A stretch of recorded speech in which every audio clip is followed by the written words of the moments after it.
Cinco pequeños búhos ulularon fuerte en la noche, volando entre los árboles bajo la suave luz de la luna. Un ululo alto y dos ululo bajo, tres volaron en picada y cuatro volaron en fila.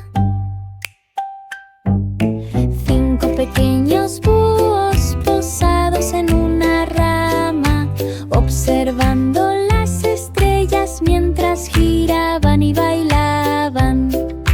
Parpadearon sus grandes ojos y giraron sus alas, abucheando juntos por todo tipo de cosas. Cuando salió el sol se dispusieron a dormir, metiendo sus cabezas y alas en un montón. Volvió la mañana y ulularon una vez más. Cinco pequeños búhos llamando desde el bosque hasta la orilla, a través de los bosques oscuros.